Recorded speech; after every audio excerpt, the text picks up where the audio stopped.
Bienvenidos, queridos telespectadores, una semana más a Prólogos, este programa de Gran Canaria Televisión, donde analizamos las novedades editoriales que se van produciendo en lengua española, tanto en Canarias como en el resto de España y también, obviamente, en Hispanoamérica.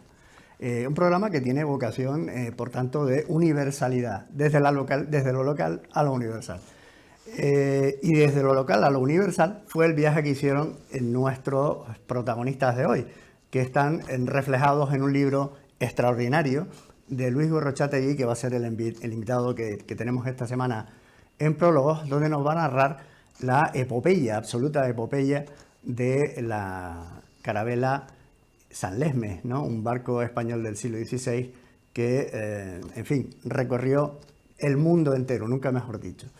Pues ya tenemos al otro lado en este caso de la conexión por internet, a nuestro invitado de hoy, que es Luis Gorrochategui, que yo creo que está en La Coruña, si no me equivoco.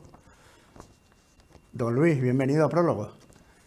Buenas tardes. Sí, sí, estoy en La Coruña, aquí con un día magnífico de sol y nada, 497 años después de que zarpase de aquí aquel barco en aquella expedición Loaiza Elcano. Encantado de saludaros. Luis, lo primero que te quiero comentar, del que me llamó la atención del libro, de la Carabela de San Lesmes, el libro que has editado último en estos momentos, ¿no? Fue la creación en La Coruña, yo no lo había oído nunca, la creación en La Coruña de una casa de la contratación, además de la de Sevilla, la de La Coruña. Explícanos un poco, porque la verdad que yo creo que ya no para los profanos, ni siquiera la gente, yo creo que más instruida en historia de España conoce eso, ¿no? Sí, bueno, en realidad la, la búsqueda de las especias del rico mercado de Oriente fue lo que llevó ya a Cristóbal Colón a intentar aquel atajo atravesando el Atlántico, y había llevado ya a los portugueses a circunnavegar África hasta el Cabo de Buena Esperanza de llegar a Oriente, y los portugueses se lanzan a por el mercado de las especias. Pensemos que estas especias, la canela, la nuez moscada, el jengibre y sobre todo el clavo, tenían un precio extraordinario en Europa. Y las potencias oceánicas de la época se van a por ese mercado. Según los tratados que culminan con el Tratado de Tordesillas, pues Portugal se va por el Atlántico y por el Índico a por las especias. España se va a través del Atlántico, se encuentra opinadamente con América, menos mal, porque si no Cristóbal Colón y toda su tripulación hubiesen muerto en mar abierto Claro. sin lugar a dudas. Pero bueno, pues en América los españoles pues van a hacer la gran maravilla de la historia de la humanidad, ¿no? Que fue la expansión española, respetando al otro, integrando distintas culturas en un espacio gigantesco. Así se consiguieron a muchos millones de personas esparcidas en muchos millones de kilómetros cuadrados, viviendo muy bien durante siglos, como reconocieron los exploradores extranjeros que visitaron América y otros lugares. Sí, el milagro español, que por fin empieza a resurgir mucho más allá del velo que le pusieron otros países europeos, precisamente para que su fulgor no los deslumbrase, no los cegase y pudiesen estar un poco orgullosos de su historia. Pero Sí. bueno, no vamos a hablar hoy de la gran expansión española. La llegada a América en última instancia fue un obstáculo, un Sí, obstáculo, correcto. un obstáculo para llegar a las especias. De hecho, en la primera circunnavegación, en el gran viaje del Cano, pues se consigue esquivar América por el estrecho de Magallanes. Llegan en un viaje épico, pero en realidad lo que querían era llegar a las Molucas.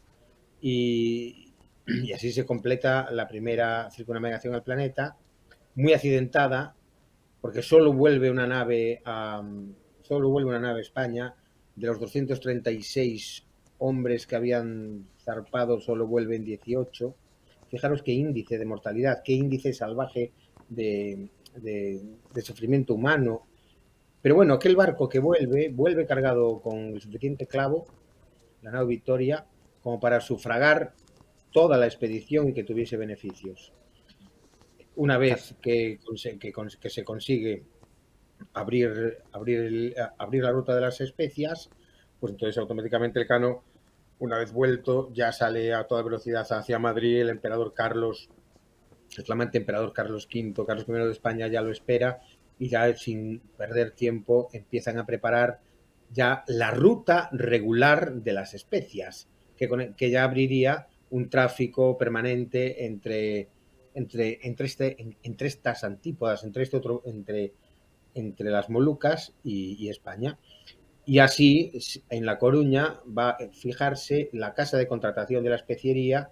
Sí, se fija en La Coruña y no en Sevilla, porque bueno, este mercado eh, pretende realmente ser fructífero con los países del norte de Europa. La claro. Coruña está mejor situada que ella para este mercado, en el que van a fluir, pues eso, Alemania, Francia, los países del norte. Entonces, pues prefieren La Coruña por otros motivos que detallo en el libro. Se elige La Coruña para fundar la casa de contratación de la especiería. Que por cierto, una cosa que también me detengo mucho en el libro es que quede muy claro que esa actividad mercantil era una actividad de carácter privado. Muchos se ha hablado de monopolios reales. No, no, no, no. Nada de monopolio real. Lo que hacía la corona simplemente era regularla, dejar unos impuestos para el mantenimiento de los hombres, para el hospital, para proteger a los trabajadores de aquella gran empresa. Y así, pues ni corto ni perezoso, el Cano, después de circunvalar el planeta por primera vez y sin tener miedo a la enorme cantidad de personas que se habían quedado por el camino para conseguir esa circunvalación, pues arma esta expedición, la expedición Loaiza Elcano. Va Ujú. García de Loaiza en ella. García de Loaiza es un inajudo personaje que va a ser el nuevo gobernador español de las Islas Molucas, que están debajo de las Filipinas, están en el otro lado del planeta.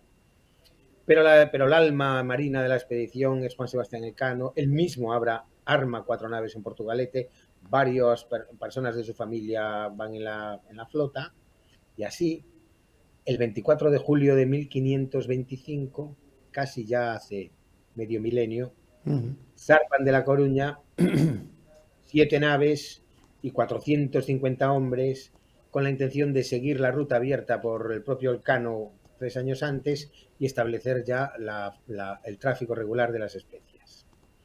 Claro. Ese es el objetivo de la expedición Loaiza Elcano. Claro, claro, claro. Sí, estamos hablando que en aquellos momentos productos que a nuestros ojos pueden ser, bueno, pues digamos que comunes, ¿no? Como el azúcar. Por ejemplo, en Canarias pues se producía la caña de azúcar, ¿no? Que luego se llevaba al norte de Europa precisamente para los inviernos, ¿no? Para un producto calórico, ¿no? El clavo y todo este tipo de la pimienta, en fin, todas estas especies eran absolutamente básicas para la subsistencia en la Europa bajo medieval o en principio de la Edad Moderna, ¿no? Lo que pasa es que nosotros no le damos la importancia quizás que en aquel momento podía tener este tipo de productos, ¿no, Luis? Sí, es verdad. Y ya no solo para la subsistencia, sino para mejorar la calidad de vida, Claro, eh, claro. para convertir la vida en algo más sofisticado, para condimentar las carnes, los Las carnes, el pescados, pescado. para, para conseguir, al fin y al cabo, que el Homo sapiens sapiens diese un salto cualitativo en sus condiciones de vida y consiguiese ya aderezar sus platos con especias provenientes de todo el planeta. Sí, es una verdadera epopeya en busca de una mejora adaptativa de nuestra especie y que al fin y al cabo va a generar la gran globalización, la gran Efectivamente. interconexión Claro, claro. entre todos los seres humanos. Y Y sí, Luis, ¿cuál es porque claro, la expedición es absolutamente, yo creo que uno de los viajes más brutales, ¿no? Que ha habido en la historia de la humanidad. ¿Cuál es la ruta que sigue la expedición de Loaiza, que triplica, según he leído en tu libro, prácticamente triplica digamos, el viaje de Cristóbal Colón inicial, digamos, en millas, ¿no? Que tienen que recorrer? Es una auténtica locura, ¿no? es una auténtica locura, lo triplica y aún más, Sí, porque sí, en realidad el viaje de Colón a América fue en línea recta. Y bueno, claro. eso fue bajar a las Canarias y seguir en línea recta y llegar hasta América. Este tiene que baja desde La Coruña, van a La Gomera, Allí en La Gomera se establecen posiciones importantes. Allí, aunque parezca mentira, es como cuando deciden ir por el estrecho de Magallanes, algo sorprendente. Allí, una vez que una parada de esta reparadora parada en las Canarias, siguen para abajo, se van al Golfo de Guinea, llegan a la isla de San Mateo, a Nobón, para los portugueses, se encuentran ahí. Bueno, está lleno toda la expedición, como bien dices, de aventuras increíbles. Allí encuentran pues, los restos de un asentamiento esclavista portugués, del cual no había quedado nadie. Ni los esclavistas, ni los propios esclavos que se rebelaron contra ellos. Solo encuentran huesos, calaveras. Desde ahí pues ya cogen vientos propicios, atraviesan el Atlántico en estas latitudes sureñas, llegan a la costa de lo que después era Brasil y intrépidas estos siete barquitos empiezan a bajar por lo que después era la costa brasileña y siguen bajando, bajando, bajando, llegan a lo que después, bueno, llegan hasta el Río de la Plata, atraviesan el Río de la Plata y siguen, y siguen, siguen bajando. Al final llegan hasta latitudes muy sureñas, buscan el estrecho de Magallanes, empiezan a tener las derrotas, los extravíos, se confunden el río Solís con la entrada del estrecho. Y ya en el estrecho empiezan las verdaderas aventuras, las trepidantes aventuras que no igualan ninguna novela, por muy imaginativa que sea. Ahí se desencadena un temporal de vientos huracanados de dirección variable, la naus anti-espíritus, una de las grandes naus de la flota se Sí, despazurra sí. contra el estrecho y allí se producen ya los primeros ahogados, aquellas naves ya muy bien habitualladas, tienen que recuperar lo que se pueda. El propio Juan Sebastián Elcano va con las dos carabelas a recuperar lo que ahí se ha perdido de la naus anti-espíritus. Y ahí se produce la primera gran aventura de nuestra carabela San Lesmes, que era una de las dos carabelas que tenía la expedición, una carabela marinada en la propia Coruña, tenía muchos vecinos de la propia Coruña, otros gallegos, también tenía vascos, Vasco, tenía sí. andaluces, algún castellano. Y esta carabela San Lesmes, cuando se levanta este nuevo temporal, para no acabar con igual que el Santi Espíritu, que la nau Santi Espíritus que acaba de perderse contra las rocas, pues tiene que buscar el mar abierto. La Santa María del Parral consigue volver a entrar en la primera angostura del estrecho, pero la carabela San Lesmes tiene que navegar a la desesperada, alejándose de la costa, y tiene que navegar en dirección suroeste. Y así va a alcanzar los 55 grados de latitud sur y así va Efectivamente. a descubrir que al sur del estrecho de Magallanes se acaba el continente. El Va a descubrir acabamiento, ¿no? exactamente, exactamente. Va a descubrir el acabamiento de la Tierra, De la Juan. El Tierra, correcto. acabamiento, el acabamiento de la Tierra. Lo más interesante es que este acabamiento de la Tierra será recogido en los mapas de la época. La cartografía española sobre esta zona será perfeccionada con nuevas expediciones. Y este acabamiento de la Tierra, este conocimiento de que al sur del estrecho de Magallanes hay un paso que conecta el Atlántico con el Mar del Sur, con el Pacífico, después va a ser utilizado muchos años después y en la tercera circunnavegación al planeta, no la segunda. La segunda circunnavegación al planeta, esto es importante que quede claro, fue esta que la que estamos hablando, el viaje Loaiza-Elcano, que al final Claro. unos cuantos hombres sí que circunvalaron la Tierra.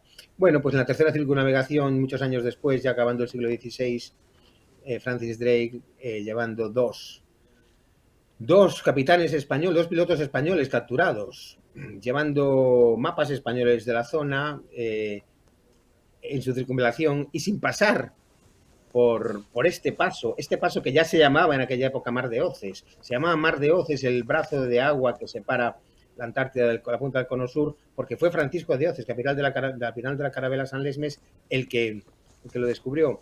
Pero Drake, ni corto ni perezoso, Drake, de paso que pasa por el estrecho de Magallanes, insisto, sin pasar por ahí, pues le cambia de nombre al Mar de Oces, le pone Paso de Drake, se vuelve a Inglaterra, en Inglaterra no se tragan el embuste, saben que no ha pasado por ahí, saben que lo que ha sido hecho ha sido modificar mapas españoles, pero sin embargo, pues avatares de la propaganda y de la historiografía, al final hoy eso se conoce como Paso de Drake de un modo completamente aberrante, se tendría que conocerse como Mar de Oces, y el cabo acabamiento, que así debería de llamarse, pues hoy se conoce como Cabo de Hornos, porque en el siglo XVII, Ujú.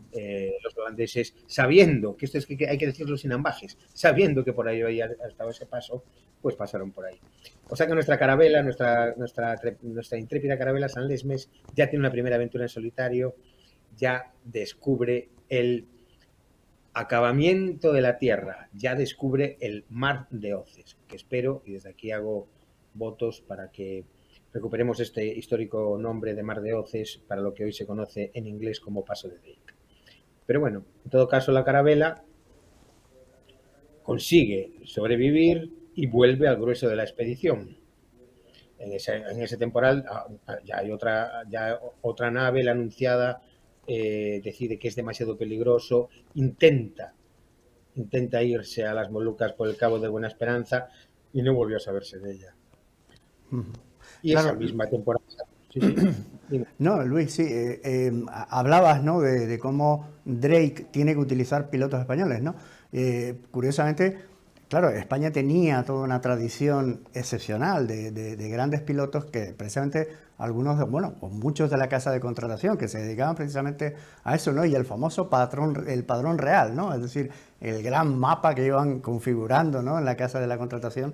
Y claro, ciertamente esta tecnología en aquel momento era absolutamente puntera, ¿no? Porque es que estamos hablando de que en aquel momento esto era como prácticamente a día de hoy, pues coger una nave espacial en Cabo Cañaveral y irse a la Luna, ¿no? Vamos a hacer esa analogía. Sería algo de tecnología punta y que solo, en este caso solo España y probablemente también Portugal, podían acometer este tipo de empresas, ¿no? Desde el punto de vista de la cosmografía, de la matemática, de los conocimientos náuticos, de la técnica de construcción, de muchas cosas, ¿no? Es verdad, exactamente. Así es, así es, así es. Y sí, estamos en un momento más épico que cualquier otro momento exploratorio, incluyendo nuestros viajes a las estrellas. De hecho, como hablaba hace un minuto, los índices de mortalidad, los peligros que tenían que arrostrar eran muy superiores a los que los seres humanos han arrostrado nunca, nunca, ni siquiera en la exploración espacial. Y el desarrollo de los países ibéricos en contraste con el atraso del resto de los países es totalmente abismal. Ay, Exactamente mal. lo que acabas de decir, como si estuviésemos en la NASA y estuviésemos con planos sobre interestelares que nadie conocía. Sí, sí, eso es lo que consigue Drake con estos pilotos españoles, con estos mapas españoles capturados. Bueno, y así, bueno, en fin, y entonces que quede muy claro que el mar de Oces es un descubrimiento español, no pasa, por favor, y el Cabo de Hornos llamámoslo Cabo Acabamiento porque así es como se sabía que estaba ahí, mucho antes de que los holandeses soñasen con navegar a esa zona, ¿no? Pero bueno, nuestra carabela consigue no despazurrarse contra las rocas, consigue subir al grueso de la expedición. La nau Victoria también ha sufrido grandes desperfectos, ha agarrado, el temporal la ha arrastrado por el fondo, aún arrastrando sus 5 anclas. Tienen que parar, aquellos hombres intrépidos tienen que parar y aprovechar el verano austral, salir del estrecho y aprovechar el verano austral para reparar los barcos por tantos desperfectos. Pero lo consiguen. Y aparte hay escenas deliciosas. Por primera vez los hombres europeos ven ánsares sin Pingüinos, alas, pingüinos. efectivamente, y lobos Pingüinos. marinos, ¿no? Y todo este... Y se van por los lobos marinos. Tienen una tremenda batalla contra los lobos marinos para comérselo. Al final pasar uno entre todos de milagro, un lobo marino, caramba, que ellos se defienden. Pero bueno, los cazadores, entre ellos sultanetas, se comen el hígado, consiguen sobrevivir y al final, de las 7 naos, 4, al final vuelven a por el estrecho de Magallanes, consiguen atravesar el estrecho de Magallanes y consiguen entrar en el Pacífico. De estas cuatro naves que penetran el Pacífico, que cada una de ellas habría que dedicarle un programa porque son aventuras increíbles las que tienen. Increíble. Pero de estas 4 naves sabemos las aventuras de 3. Solo una de ellas, la nave Victoria, no la misma nave Victoria, la primera circunnavegación, la nave Victoria conseguirá llegar a las Molucas, pero con enormes pérdidas. En medio del Pacífico, García de Loaiza, muy enfermo, malnutrición, escorbuto, se muere, le cocinan una rata, pero no consiguen salvarlo. 4 días hereda el mando de la expedición según instrucciones el gran Juan Sebastián Elcano, y 4 días después el propio Elcano muere en el Pacífico, encontrando en el mayor de los océanos mausoleo digno a su memoria. Pero había adolescentes, había gente más fuerte, gente que sobrevive. Estaba Mm. Andrés de Urdaneta, chaval.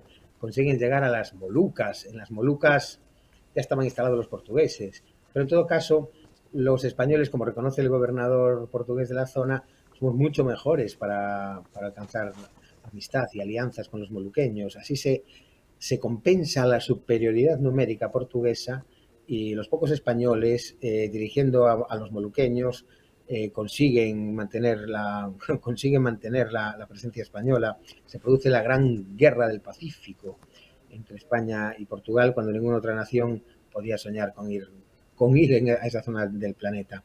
Pero bueno, paradójicamente ya se ha firmado la paz. Carlos V le vende por 350.000 ducados las Molucas a Portugal. Él se va a quedar con las Filipinas, con lo cual es perfecto porque están colocadas de modo idóneo para la ruta de las especias, para el mar de China. Es un lugar estratégico sensacional. Pero bueno, tardan varios años en llegar las noticias de esta venta. Sigue la guerra entre españoles y portugueses. Tiene un papel fundamental. Todo esto hay que leérselo, son aventuras, Sí, sí, aventuras no, que parecen disfrutadas de ninguna novela de Emilio Salgari ni de ninguna.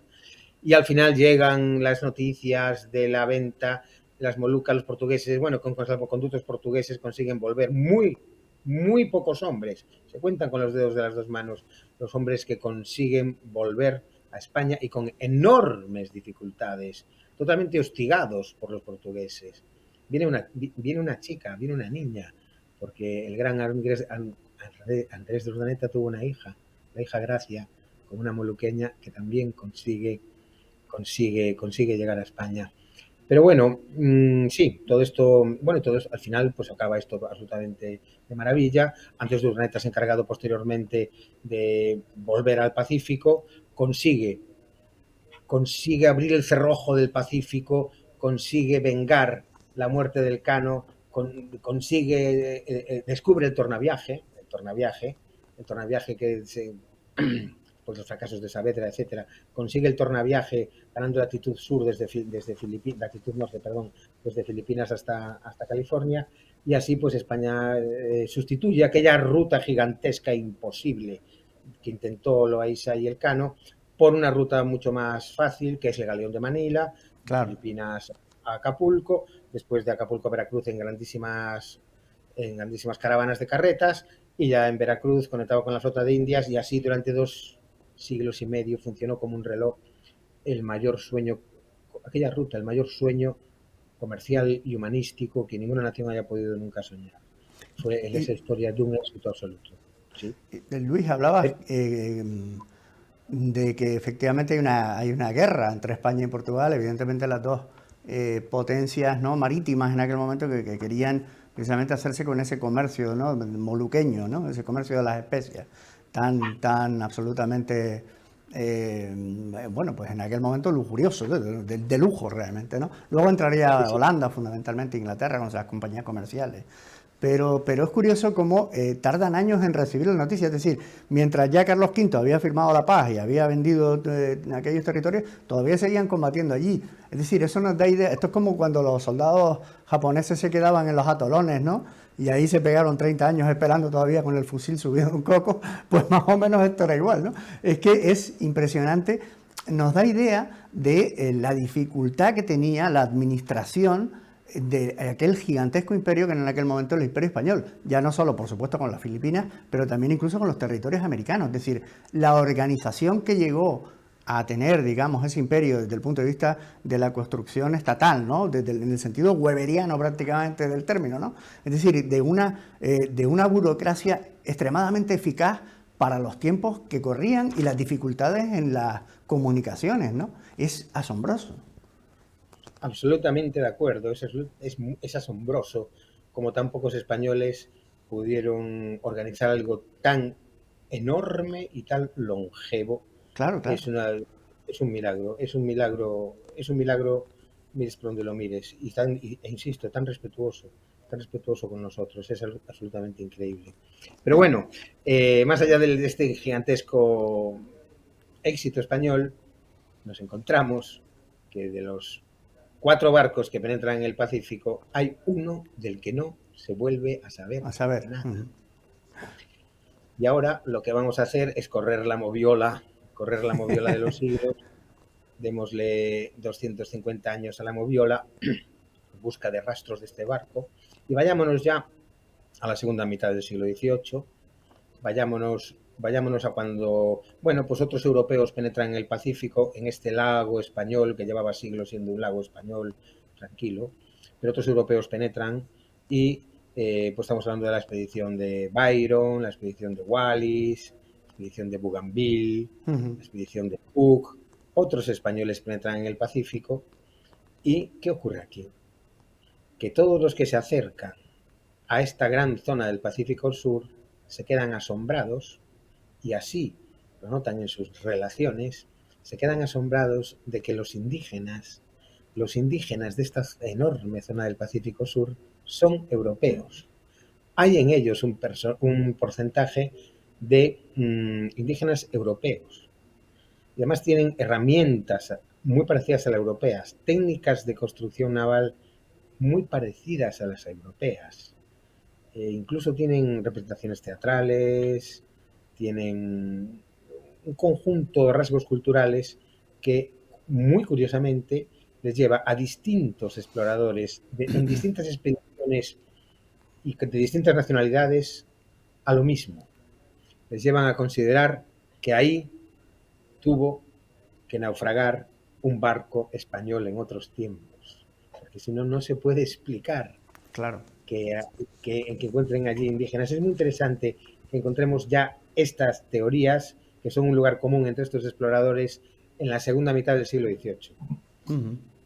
Con lo cual ya tenemos una pista de que allí ocurrió algo, de que allí tuvo que llegar un barco. Como no hubo más barcos en aquella época, en toda aquella gran época en el Pacífico Sur, pues empezamos a pensar en que ahí tuvo que llegar la carabela San Lesmes.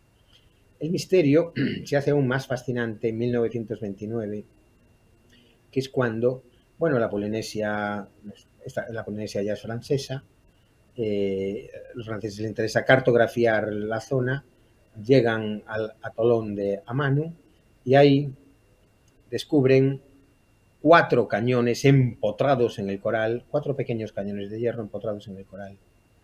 Esto es un hallazgo extraordinario, se recogerá en las revistas del Pacífico de aquella época y una de estas revistas caerá en manos de un personaje muy importante para nosotros en esta labor detectivesca de investigación, que es Robert Adrian Landon. Robert Landon se fascina por el misterio de los cañones y es australiano, quiere saber. Hay otras muchas pistas en Australia.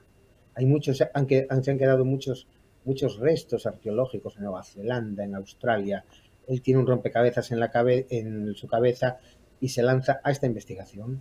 Robert Landon se lanza a esta investigación de recrear qué pasó.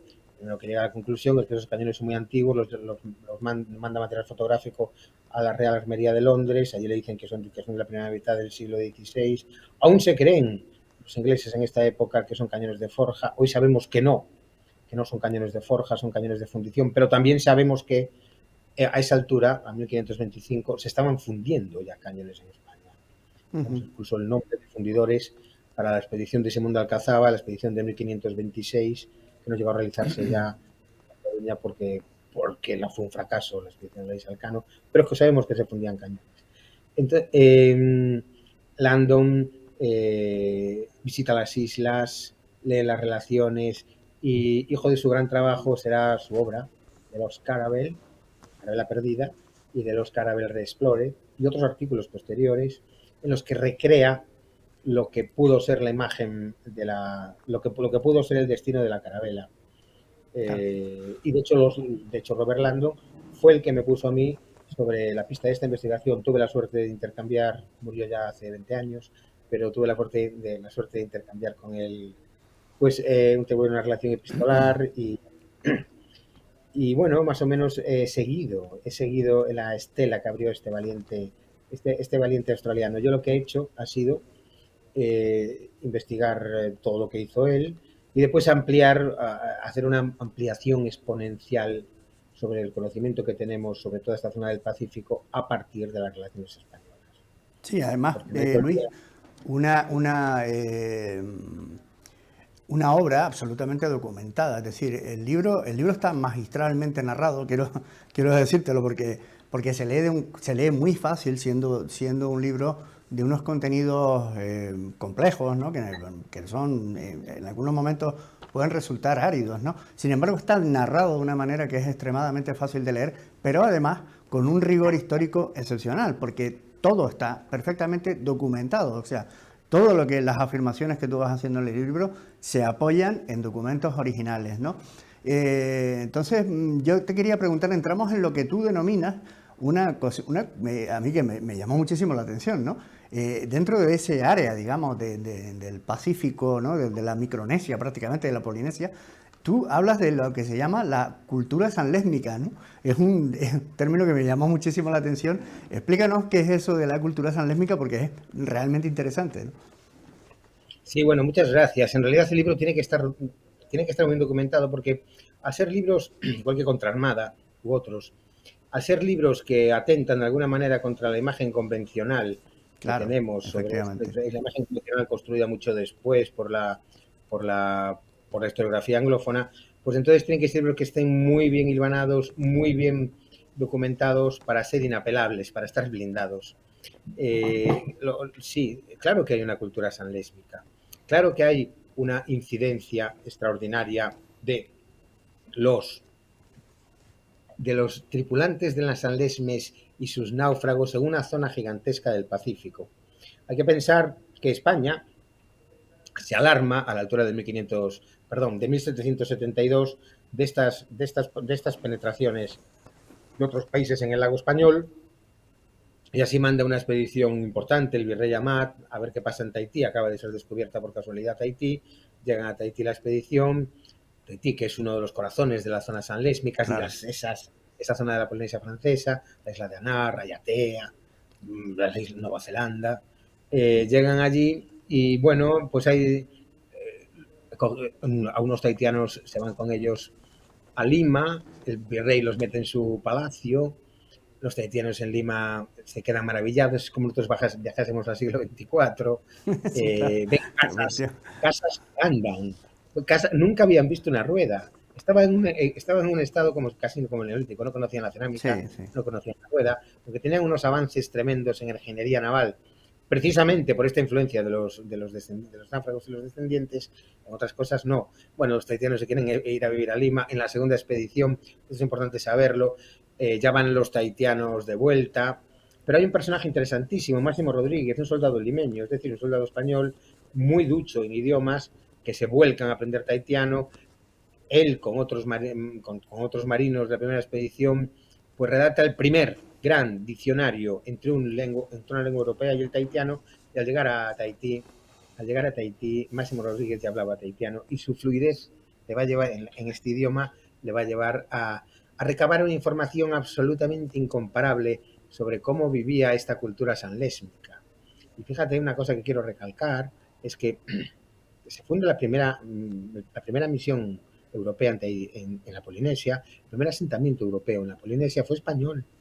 Durante el año 1775 funcionó una misión que llevaban dos frailes franciscanos, un grumetillo díscolo y el propio Máximo Rodríguez. Quiero dejar muy claro que ninguna otra nación hubiese hecho esto. Cualquier otra nación no hubiese dejado nada, hubiese dejado un fortísimo destacamento militar. Los Claro. españoles dejamos dos frailes, un grumetillo y un intérprete, porque no se pretendía lo mismo que el resto de las naciones. Nosotros pretendíamos la integración de los pueblos. Y en ese sentido no hacían falta soldados para eso. No era eso lo que se pretendía. Bueno, es delicioso. El regalo que me ha traído a mí el libro es descubrir la maravillosa manera que tuvieron los españoles de tratar a los indígenas, cómo utilizaron la psicología, cuando holandeses, cuando ingleses andaban a cañonazos de metralla y a tiros con personas que solo podían defenderse con palos y piedras. Hay unas aventuras increíbles en Tahití. Profundizamos en el conocimiento de esta cultura. Máximo Rodríguez se hace íntimo de Bellatúa. Bellatúa, que era rubio. Un Bellatúa, que personaje, era un sí, sí. clarísimo descendiente de las San Lesmes. Nosotros pudimos pensar, jolín, ¿cómo es posible que un barco que naufraga en 1526, uno de los descendientes de los tripulantes, a la altura de 1775, 250 años después, sea rubio? Pues tenemos que acordarnos de las leyes de Mendel. Claro. Estos naufragos de las San Lesmes, con la carabela abarrotada, porque llevaba no solo la tripulación que había zarpado de La Coruña, sino que llevaba parte de la tripulación de los Santi Espíritus que se había perdido.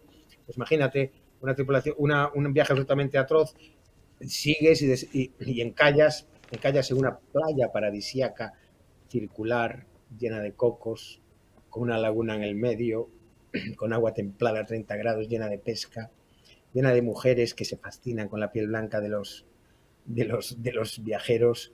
Yo me quedo, sí. Yo también me quedo. ¿Te quedas tú también? Nosotros 4 nos quedamos.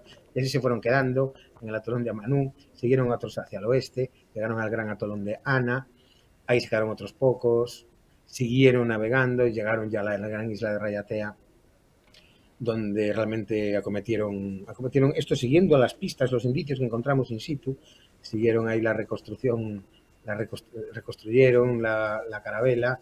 Ya la propia mitología de Rayatea nos habla de personajes míticos que llegaron allí e hicieron o reconstruyeron un gran barco y después zarparon. Pero lo más impresionante es que la mitología, a su vez, de Nueva Zelanda nos habla de este barco. De este barco. Estos tripulantes de las San Lesmes y sus descendientes se convierten en seres mitológicos, Claro. generatrices de la cultura de la Polinesia, desde la isla de Pascua con sus moais, Moai, sí, que sí. también tenemos que hablar mucho sobre los moais, sobre cómo estos descendientes de las San Lesmes llegan a la isla de Pascua, van a tener una guerra con los constructores de los primeros moais, van a vencerles, van a llevarles una nueva escritura al rongo rongo, que por mil avatares no podemos contarlo todo, se perderá ya en la época posimperial. Después del imperio llegó el esclavismo a toda esta zona, el imperio lo que lo impedía, el rongo rongo se perdió. Pero bueno, muchísimas cosas podríamos contar sobre la escritura rongo rongo, sobre el gran cuenco sagrado del Dolerita, único en el planeta, Regalo que a Carlos Bellatúa III, ¿no? sí, le regala Carlos III, porque Bellatúa quiere sobre todo, y lo descubrimos leyendo el libro, descubrimos la diferencia, el miedo que le habían cogido a los británicos, descubrimos cómo querían pertenecer a España, descubrimos que le regalan este cuenco sagrado a Bellatúa, Bellatúa se lo regala a Carlos III a través de Máximo Rodríguez, y un cuenco que hoy está el único, un objeto único en el planeta Tierra, solo hay uno, un cuenco de Dolerita en el Museo de Antropología de Madrid, que es el testigo imperecedero de la manera española de expandirse y de la enorme ganas que tenían los tahitianos de pertenecer a España. Íbamos así completando un recorrido tremendo. En realidad, a partir del viaje de Bougainville y su parada en Tahití, había nacido entre la Ilustración francesa el mito del salvaje feliz, Rousseau y compañía, Claro. aquel mito que va a tener tanto éxito en la antropología posterior. Pero bueno, descubrieron los españoles que había sacrificios humanos en Tahití, porque cuando Bellatúa se pone enfermo lo miman en la misión los frailes franciscanos, pero no consiguen curarlo. Al final decretan los tajuas sacrificios humanos, los pobres franciscanos intentan impedirlo, casi se quedan, o sea, no los matan los sacerdotes tahitianos porque interceden por él, porque se interponen los indígenas amigos suyos, consiguen sobrevivir, pero España no puede acabar con los sacrificios humanos en Tahití. Así que había acabado en Mesoamérica 250 años antes con la brutalidad azteca, pero ahora no puede hacerlo. Pero también descubrimos otro viaje extraordinario, esto ya va mucho más allá de Landon, el viaje de Francisco Mourella a las Islas Babao, es un viaje también totalmente épico, las descubre a la desesperada, y ahí sí que descubre un paraíso que supera Tahití. Unas construcciones navales nunca vistas. Los primeros que lo vieron fuimos los españoles. Incluso Mourelle manda al carpintero de su vapuleada fragata princesa que le haga un catamarán a escala. Bueno, tiene unas conclusiones deliciosas Mourelle sobre estos barcos, aquellos barcos de las Babao, de este último paraíso del Pacífico descubierto por España, y ya estamos en la década de 1780. Es pura cultura sanlésmica. La mujer del Tubou es una europea. Y por estas leyes que te digo de Mendel, tú puedes tener la primera generación, los tripulantes tienen hijos con polinesias y salen mestizos, pero si esos hijos se emparejan entre sí, los nietos de los tripulantes, pues puede haber un polinesio, puede haber un mestizo y puede salirte un rubio. Y si esos nietos se vuelven a emparentar, vuelve a ocurrir lo mismo. Y los muchos tataranietos, 250 años después, pues un porcentaje significativo de ellos eran europeos y algunos rubios, algunos de ojos azules, el propio Atúa Rubio, el jefe de la isla.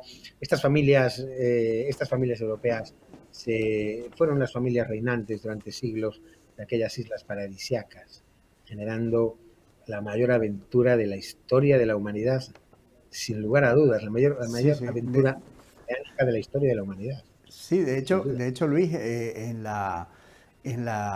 el cine y en la literatura, sobre todo anglosajona, ¿no? Particularmente inglesa, este tipo de aventuras, que ciertamente tienen un origen en España, ¿no? Tienen origen en estas expediciones, por ejemplo, los que se quedan en la isla de Ana, por ejemplo, ¿no? Que luego, sin embargo, los ingleses hacen la famosa película aquella de motín, de la rebelión en la Bounty, ¿no? Con Marlon Brando y que hace de Fletcher Christian, ¿no? Donde ellos se quedan en ese atolón, ¿verdad?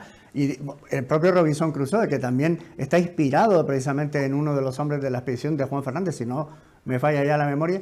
Es decir, ellos, de alguna manera, todas estas historias que deberíamos haber sabido contar nosotros, no las hemos sabido contar, ¿no? Nos las han, digamos, esa narrativa, nos la han sustraído, ¿no? Y la han utilizado precisamente para ponerse de alguna manera a ellos unos galones que no les corresponden y además de paso pues darnos una pequeña colleja histórica, ¿no? a la labor de España en esta expansión por el Pacífico. Es curioso, ¿verdad? Tienes toda la razón, pero en realidad lo que sí que nos consuela y nos hace ser muy felices es que esta historia, nuestra historia, multiplica ad infinitum. El Robinson Crusoe multiplica ad infinitum la aventura de la Bounty, sí. Porque la aventura de la Bounty fue una pequeña isla, fueron unas pocas personas y no demasiado tiempo. Esto es desde la isla de Pascua hasta Nueva Zelanda y Australia, claro. Durante 500 años, estamos hablando de millones de personas. Claro. Estamos hablando de un empuje civilizatorio que cambió esa zona del Pacífico. Claro, y luego, por ejemplo, sí. Has hablado de la importancia del descubrimiento de Australia, ¿no? Que ahí podemos hablar de la expedición de Báez de Torres, ¿no? Que también ha quedado de alguna manera ahí en el olvido y sin embargo, bueno, pues hay mucho que decir, ¿no? Sobre el descubrimiento de Australia original, ¿no? Sí, bueno, este es un tema que verdaderamente los británicos tema político, incluso. Sí, le han querido dar un carácter adánico a James Cook, como si todo hubiese empezado a partir de... La verdad, y en el libro se dice sin ambajes, es que Australia hay una cartografía temprana de Australia en Dieppe, ya, que se recoge de un modo inapelable en los mapas de Dieppe, los mapas de Dieppe de mediados del siglo XVI, claro. De mediados del siglo XVI. Cuando 200 años después llega Cook a la zona, 200 y pico años después llega Cook a la zona, si no llega a ser porque llevaba esta cartografía, hubiese naufragado. El propio Cook, cuando llega a primera vez a la costa australiana en sus relaciones, no dice que haya descubierto nada. Esto es un mito que ni siquiera Cook llegó a creérselo. Ni siquiera Cook. Esto es un mito posterior. Es una obra cumbre de la propaganda y de la historiografía británica que llegan mucho después que los españoles a todo. Y la única manera que tienen de luchar contra eso es construir un relato, da igual que sea más o menos fantástico. Y además, aprovechando que los españoles sí llegamos mucho antes a todas partes, pero también es cierto que en aquel momento no sentimos la necesidad de crear un relato propagandístico. Era demasiado grande España, demasiado esplendorosa España como para creerse en aquella época que algún día no sería falta crear estos relatos. Entonces, sí, se produce esta inmensa paradoja histórica de que la gran nación no solo en el terreno exploratorio, el terreno civilizatorio, sobre todo en el terreno humanístico, esta gran nación gigantesca de España tocado la suerte de pertenecer a ella, tiene un papel histórico que yo realmente a estas alturas ya lo llamo un milagro español y creo que podemos literalmente ponerlo a la altura de las mayores logros de la historia de la humanidad. Sin embargo, ha quedado completamente soterrada, sepultada por esta, pues no sé, no sé cómo llamarlo, literatura pseudohistórica, política, que va a conllevar el nacimiento de estos mitos. Cook ya se había convertido en un mito antes de zarpar. Ya, como explico con detalle en el libro, ya se había contratado al novelista al novelista triunfante en aquella época para que convirtiese a James Cook en un Claro, personaje, en un mito antes de que zarpase. Eso es verdaderamente tener en cuenta con antelación, con previsión, cómo se construyen los mitos y lo importante que es construir estos mitos para la conciencia de las naciones, y exacto. conciencia que Sí, es sí, sí. importantísimo para la política y para la guerra, para la economía y para todo. En ese sentido, los ingleses ya desde la época de Isabel I, vuelvo al libro Contra Armada, ya desde la época de Isabel I supieron con detalle cómo funcionaba esto. No hemos sabido contrarrestar esto, pues, pero ahora sí que lo estamos contrarrestando. Ahora sí que hemos llegado a un momento ya más plácido y todo tiene su caducidad. En este momento está caducando la idea ya a partir de ahora, pero no solamente en España. Ya nadie va a poder decir que Cook descubrió Australia o que o tantas otras cosas, pero sobre todo cosas que tienen que ver con lo humanístico, ¿no? Sí, en 1512 estaban ya, o 14, 1514 estaban ya normalizados los matrimonios entre españoles e indígenas, entre españolas e indígenas en 1512 o 14. Sin embargo, en 1967 aún los indígenas australianos eran considerados como canguros. Quiero decir, la Sí, sí. desproporción Sí, sí, sí, es sí. tan enorme, pero tan enorme, Tan enorme. que, que verdaderamente se entiende la pervivencia, la utilidad, la necesidad imperiosa de mantener la leyenda negra por parte de estos países que llegan muy tarde a la historia comparados con España, Ujú. y por otro lado también se entiende la enorme influencia que ha tenido esto en la mentalidad española, que nos la hemos creído, y Sí, como sí, somos buena totalmente. gente, nos hemos culpabilizado por algo que nunca existió y seguimos sintiéndonos culpables por algo que nunca existió en un verdadero fenómeno de tipo psicológico, sociológico, político, histórico, que está desmontándose a marchas aceleradas. Y esta historia de la carabela pues no hace más sino que poner sobre la mesa esa manera española de ser. Nos encontramos en las relaciones de Francisco Mourelle en las Babao, una sociedad súper avanzada, una sociedad súper glotona, con unas técnicas de navegación, te decía, totalmente que fascinan a Ujú. Mourelle y que superan a las europeas, con una agricultura muy sofisticada, que permite precisamente el reabastecimiento de la fragata, con una agricultura sofisticada. Me estoy refiriendo a técnicas agrícolas con plantaciones perfectamente alineadas y trabajadas con gran precisión.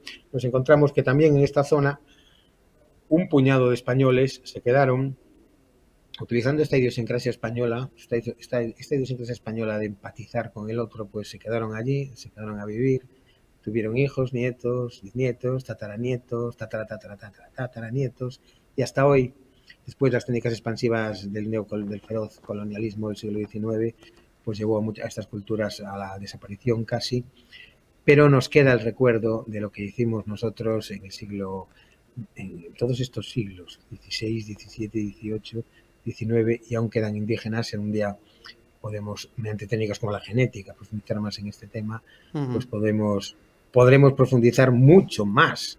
Los cañones, ¿dónde están los cañones? ¿Dónde están los famosos cañones? Dos han desaparecido, los otros dos no han desaparecido. Habría que investigar, habría que ir hasta allí, habría que conseguir la complicidad bueno, pues otros investigadores que sencillamente amen más a la verdad histórica que a la conciencia de sus países para, Sí. para Sí, yo creo acercarnos, para acercarnos a este sí, tema, sí. correcto, Luis. Yo creo que efectivamente yo creo que has dado en la clave, ¿no? Hay un ensayista que yo creo que es muy interesante, que es Alberto Gil Ibáñez, que dice que uno de los grandes defectos precisamente de los españoles es vamos a decir que la ingenuidad, es decir, hemos sido demasiado ingenuos, ¿no? A la hora de contar, por ejemplo, nuestra historia, ¿no? A la hora de hacer la hermenéutica, es decir, cómo se cuenta lo que ha sucedido, ¿no? Y hablabas precisamente de Isabel I y de la contraarmada. Y yo quiero dedicarle también unos minutos a ese libro tuyo de la contraarmada, porque todo el mundo, cuando tú sales a la calle y preguntas qué es la Armada Invencible, todo el mundo sabe perfectamente lo que es la Armada Invencible, pero nadie conoce lo que es la contraarmada o la Armada Invencible Española, ¿no? Es decir, ¿qué fue la contraarmada? Porque yo quiero que esto empiece digamos, a sentarse ya como algo, digamos, sólido en el inconsciente colectivo de los españoles, ¿no? Sí, muchas gracias, David. Tienes toda la razón. Sí, sí. El mayor esfuerzo por construir una imagen alternativa a que han hecho los ingleses es construir la imagen del enfrentamiento con Felipe II. En realidad, para decirlo muy telegráficamente, la Gran Armada era un convoy de transporte de tropas, se perdieron barcos de transporte, volvieron los barcos de guerra a España, hubo pérdidas en la infantería que transportaban esos barcos, pero de los 20 barcos de guerra, que fueron los que mantuvieron los combates, vuelven a España 17. Esa es la realidad. Pero hay una realidad todavía muchísimo, muchísimo más impactante, y es que el año siguiente Inglaterra, sabiendo que aquellos barcos tenían que ser reparados, sabiendo que tenía unos meses en que España estaban huérfana de barcos en el Atlántico, lanza un ataque. Al año siguiente, el Invencible, ni un año había transcurrido desde el ataque de la llamada por Barclay Invencible. Lanza un ataque con 180 barcos, 27.667 hombres, una flota, por lo tanto, más grande Sí, que sí, la más grande, más grande. Más No van a grande. Santander porque, en fin, en el fondo era una flota pirática gigantesca. La reina quería que fuesen a destruir a la Gran Armada en reparación. No van, se van a La Coruña porque lo creen un botín más fácil. En La Coruña había tercios viejos de infantería española, no muchos soldados, pero 650 soldados viejos, una ciudad de milicias, se defiende como un gato panza arriba a la población civil, algo también muy característico de España, como se Sí, sí, ve no solo en La Coruña en 1589, se ve en Tenerife, se ve correcto. en el propio Buenos Aires en 1807, Tenerife en 1797, si no me acuerdo mal. Se ven Las Palmas, perdona Sí, Luis, se ven Las Palmas, ya que yo soy de aquí, voy a poner también a arrimar un poquito el asco a nuestra sardina. Se por ve en favor. 1599 en la armada de Van der Does que desembarca en Las Palmas en Gran Canaria, en la isla Por Dios, de Gran Canaria. me olvidaba de esa Enorme, con armada. 72 navíos y casi 14.000 infantes, ¿no? Y sin Por embargo Dios, ¿quién son se va a olvidar? derrotados por las milicias provinciales, es decir, gente del pueblo prácticamente, ¿no? Derrotan una armada absolutamente Pido de perdón por proporciones ese gigantescas. olvido, pido perdón por ese olvido, No, porque no, es que hombre, aparte lo trato en detalle a Contraarmada. Sí, es verdad que en 1599 no aceptaron la quema de la ciudad no, no, y al no, final los gran canarios se habían subido a las lomas que rodeaban la ciudad, picaron la exactamente, retaguardia, consiguieron hacer una enorme escabechina entre el holandés y tremenda. consiguieron salvar Las Palmas, y los holandeses quedaron muy escaldados del ataque a Gran No, Canaria, no, muy fue, escaldados. Por Dios, qué olvido he no, no, tenido. hombre, No, no, es verdad, es verdad, es verdad. Pues igual que en Gran Canaria en 1989, en Buenos Aires en 1807, claro, etcétera. claro, claro, sí, sí, sí. Es una de las características españolas. Una de las características españolas es esa.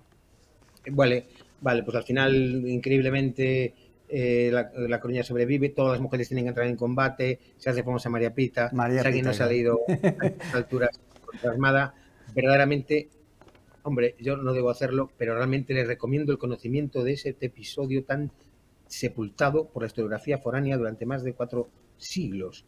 Después llegan a Lisboa, en Lisboa son rematados, y de los 27.667 hombres y 180 barcos, se presentarán a la paga 3.722 hombres.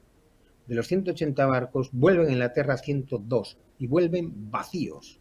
Vacíos. Muchos barcos se pierden en el mar por falta de hombres mínimo número de hombres para su gobernabilidad. Muchos, docenas de barcos se pierden para siempre como barcos fantasmas en la deriva.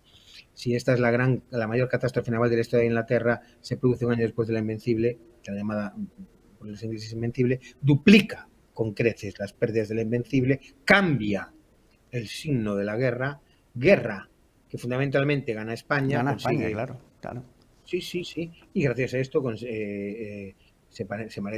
continúa el imperio creciendo hasta su gran segundo apogeo ya a finales del siglo XVIII, y solo el imperio podrá ser parado por mediante intrigas al final en el siglo XIX, mediante intrigas con militares españoles que fueron llevados a un error gigantesco. Hablo de Simón Bolívar, hablo de José de San Martín Sí, sí. y otros que fueron llevados mediante intrigas y intereses espurios. Fue la única manera de acabar con aquella unidad española, aunque no gracias a la gran victoria española del 5 de julio de 1807, no acabaron con la cultura hispánica en esta parte del planeta, y aún tenemos la esperanza de que los que hablamos español volvamos a poder ser dueños de nuestro destino. Esto solo lo conseguiremos mediante una unión que nos haga volver a ser fuertes y volver a ser como siempre fuimos, un pueblo solidario, un pueblo abierto, un pueblo risueño, un pueblo para el cual el tiempo es oro. A nadie se le ocurre pensar, ni siquiera nuestro propio bellísimo idioma castellano, que el tiempo sea dinero, David. No es así. Entonces, Correcto, sí, sí. aquí Sí, es estamos, una aquí estamos. concepción completamente distinta de lo que tú decías, Luis, efectivamente, ¿no? Es una concepción humanista, ¿no? Es una concepción humanista frente a una concepción mercantilista realmente de la vida Sí, prácticamente, ¿no? sí, sí, es una condición humanística y no es algo, sí, y yo creo que tiene que ver con el hecho de llevar mucho tiempo viviendo en un sitio tan magnífico. Un sitio tan magnífico que al final, aunque forjamos una estirpe de guerreros en la Reconquista, también forjamos una estirpe de buena gente que vive en un sitio, pues, ¿cómo decirlo yo?, abundante, en Ujú. el cual la riqueza se porta bien con el ser humano, y en ese sentido creo que esto puede tener mucho que ver con la idiosincrasia española, porque la idiosincrasia española, la verdad, nos aleja del resto de las idiosincrasias del resto de Europa. Del resto de Europa. Somos en ese sentido un caso único, y nuestra expansión por el mundo ha sido única. Y solo tienes que verlo. Después se producen cosas absolutamente estrambóticas relacionadas con la leyenda negra, como el pueblo mexicano, el pueblo mesoamericano, que tiene un porcentaje de sangre amerindia que ronda en mayor o menor medida el Sí, el 85-90% de la 80 y población. pico por ciento, claro.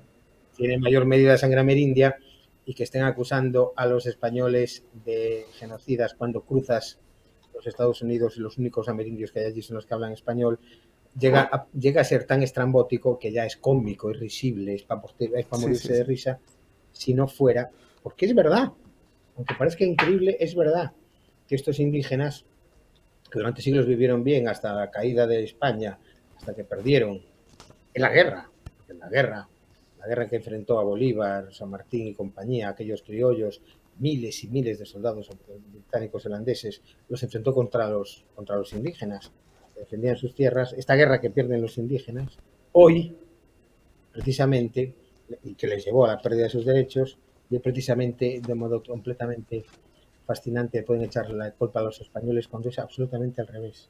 Pero en todo caso, esto, esto va a cambiar. En el libro La Carabela Salesme se ve la diferencia abismal de trato de unas naciones y otras. La verdad es que éramos muy confiados. Esta ingenuidad vertida a acercarte al otro, a que 4 personas se queden de una misión en una isla de 15.000 indígenas y se queden tranquilos y se hagan amiguísimos, sin miedo. Buenechea, Mourelle, salían a hombros de los sitios y entraban a hombros al final, rodeados completamente de indígenas con una confianza en sí mismos y una apertura que no se ha visto ni se ha vuelto a ver. No se había visto Ujú. antes, se volvió a ver en la historia de la humanidad. Carabela San Lesmes es quizá uno de los ejemplos paradigmáticos que nos hablan de esta forma de ser nosotros española y de la mayor aventura corrida jamás por el Homo sapiens, de un grupo de Homo sapiens imposibilitado de volver a casa durante siglos y que prolifera, es feliz, da un empuje civilizatorio en mil millones de kilómetros cuadrados, y hasta hoy, hasta nuestros días, David. Pues Luis, ya no tenemos tiempo para más, se nos va agotando el tiempo en televisión.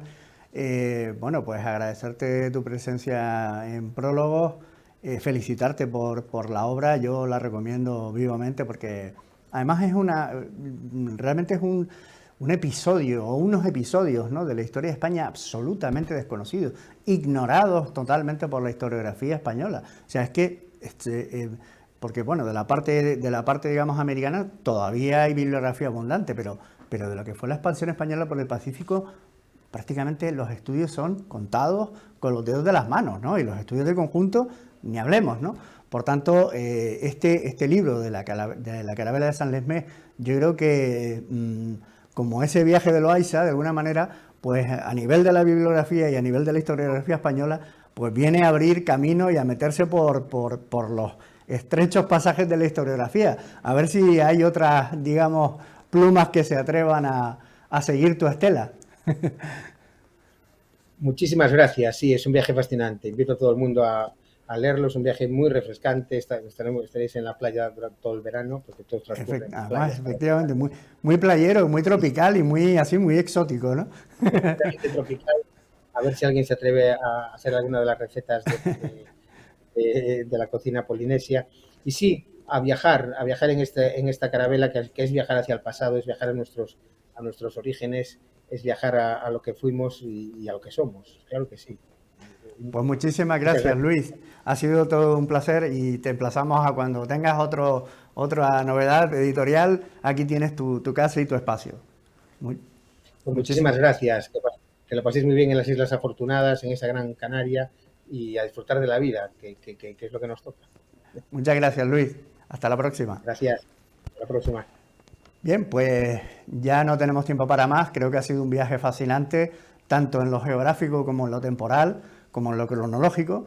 Y les invito a que lean la Carabela de San Lesmes porque es un libro de verdad que nos abre al conocimiento de tanto de un espacio, ¿no?, geográfico como de un espacio cronológico que está muy poco estudiado en nuestro país. Bueno, pues sin más, se nos acaba el tiempo. Por supuesto, les emplazamos a que sigan viendo la programación de Gran Canaria Televisión y a nuestro próximo programa aquí en Prólogos en su cadena amiga de Gran Canaria Televisión. Muchísimas gracias y hasta la próxima.